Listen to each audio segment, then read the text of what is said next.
Dneska som sa rozhodol, že robím takú malú recenziu na tento objektív. Je to konkrétne 11 mm Sony f1.8, v podstate na APS-čku, to je 16,5 na Sonyčku, keďže je to objektív pre Sony. Má skvelú ostrosť, clonu má 1.8, čo je fakt, že super a aj pri nejakých horších svetelných podmienkách to dokáže tou clonou pekne vykompenzovať.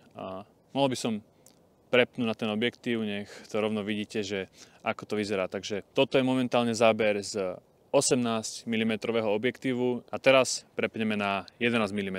Spravíme si tu pár záberov s týmto objektívom a posunieme sa na ďalšiu lokáciu vyššie.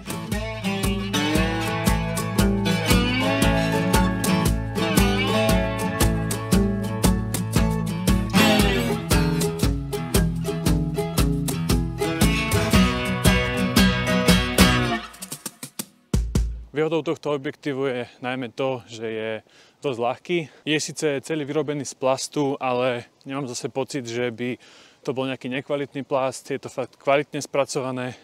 Ten obraz z toho je pekný, to sklo vnútri je pekné, je ostré. Ani nejaké extra nedostatky, ktoré bývajú pri týchto širokých sklách, som nezaregistroval. Za mňa je to kvalitovo úplne super. A teda tým, že je vyrobený z plastu, tak je takýto ľahký. Tým pádom je vhodný napríklad na takéto vlogovanie, alebo je vhodný aj na gimbal, na reality je úplne super.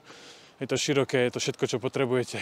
Cenovo sa tento objektív pohybuje niekde okolo 500 €. Myslím, že sa dá kúpiť zľave aj za nejakých 450, tak nejak, čo je, myslím si, že super cena za to, čo tento objektív ponúka.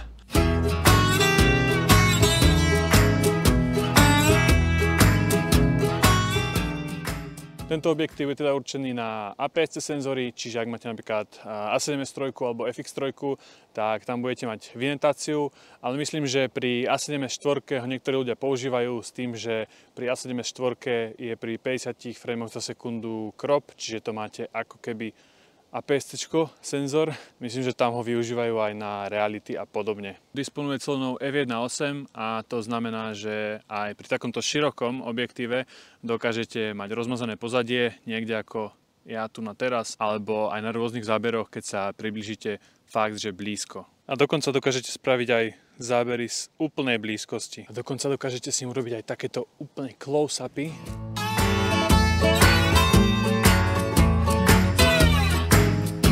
Wow.